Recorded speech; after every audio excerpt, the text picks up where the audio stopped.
Back home team, and welcome back. The purpose of this video is to show you the testing tools I like to have open when I'm testing a study. I'm going to go through all of the websites and the documents to help you when you are testing your study on stage and production. So I'm currently on the multi-branch environment, which is an internal testing environment that we have, but you will be on a stage testing environment. And you can tell that you're on a testing environment by the URL whenever it says hhtech.io. When the study is on production, this hhtech.io will be replaced with .eurekaplatform.org. And the purpose of testing your study in our testing environment is to verify study content and functionality before we push the study to production. So let's dive in. The first item that you'll want to have open when you're testing is the stage study website, because you will be testing the study website to verify content as well as structure, design, and functionality. Second, you want to have the admin panel open. And you'll use the admin panel to track your test users. So I'm going to go ahead and click on one of them. To track your test users as they progress through your study. So you'll be able to see when they've completed surveys, you'll be able to see the messages that they received and the messages that they might see if the right conditions are met. You can also practice using the coordinator proxy data entry feature. And then the day after you've created your test user, you can go to the reports and you can see the data that is displayed in the reports. Next, you'll want to have the study flow diagram open. Our developers use the study flow diagram to build the website. So you'll want to use the finalized flow as the blueprint as you're going through your study to ensure that the structure of the study is accurate and all the screens and surveys appear in the proper order. So you'll want to make sure that the consents are accurate. There's one gateway consent, that's a e-consent, and then the optional consent is HIPAA. The eligibility is working as intended. The coordinator proxy data entry is functioning. You'll want to verify web onboarding, and then again that the surveys are showing up in the right order. If you do encounter any deviations on the study website, I'll show you where you'll be able to document those. Okay, the next item you should have open is the Envision mockups. The mockups are what we worked on together to determine the design of the study, and we want the study website to look as close to the mockups as possible. So all of these screens should be replicated in the website.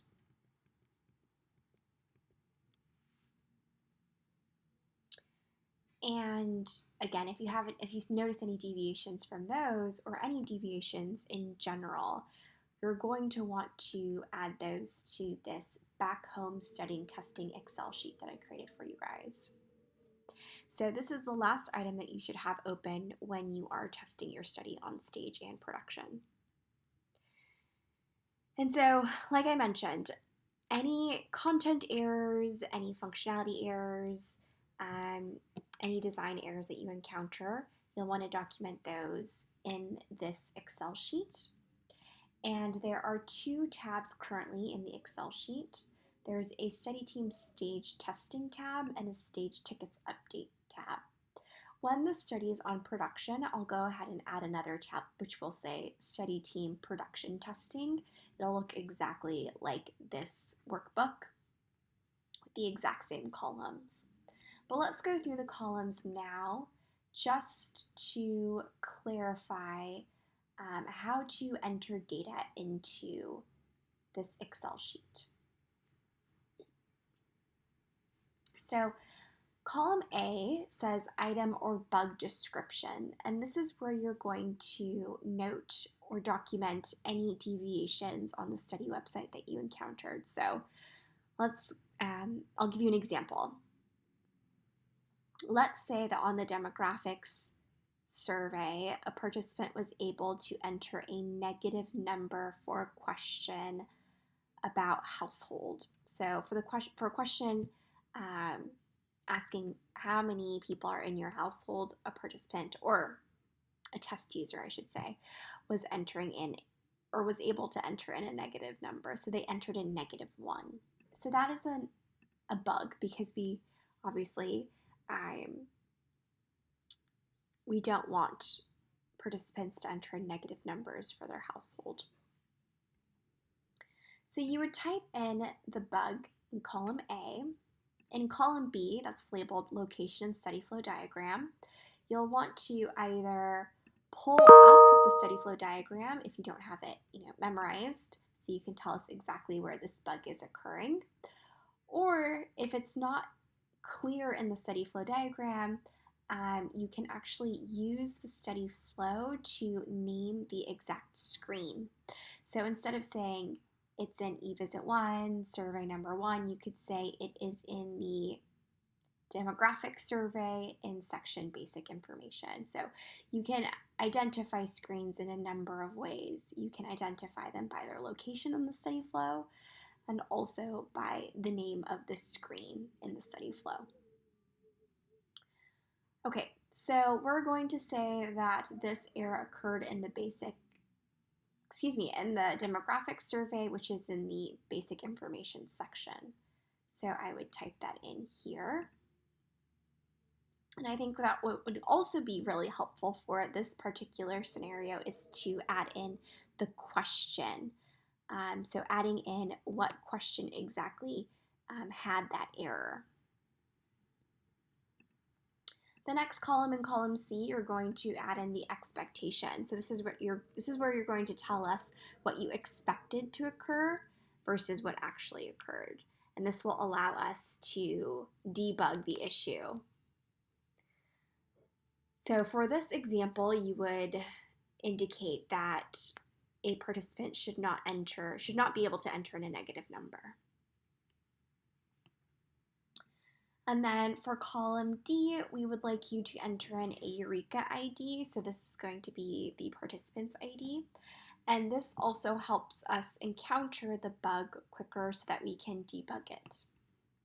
And so how you'll do that is if you go to the admin panel and you go to the participants tab, the first column is the participant ID, which is again analogous to Eureka ID. So let's say it was for this participant that we encountered this error, for example. I would be able to just copy number 5 and just paste that into column D. Now, if this error is occurring study-wide, so it's not particular to one participant, it's something that all the participants are experiencing, you can just go ahead and write in study-wide as well. Column E is asking for additional resources. So can you provide a link or a screenshot or a video of where this error is occurring so that we can visualize it? And again, the purpose of providing all this detailed information on the bug is because this will allow me to understand exactly what's happening, and then also for us to communicate that internally to our QA team and our developers so that they can fix the problem, debug it, resolve it as soon as possible.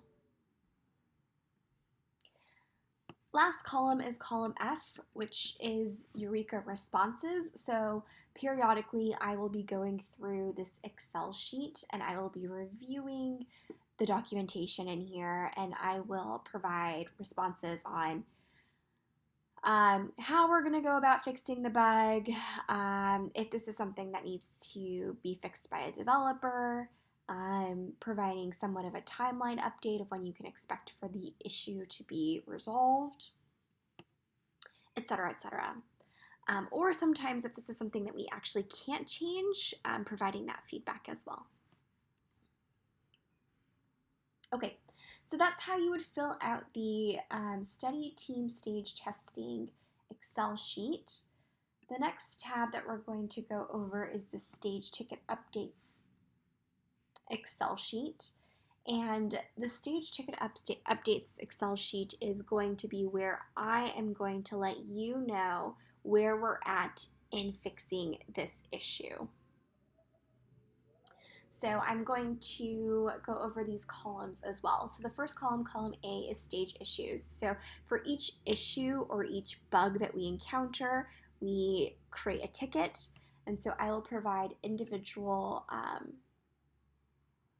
information on the tickets that we create, and those will go into column A. So for example, using the scenario where you were able to enter a negative number for household in the demographics survey, what I would add to column A would be, in the demographics survey, question such and such, a negative number or negative integer was entered.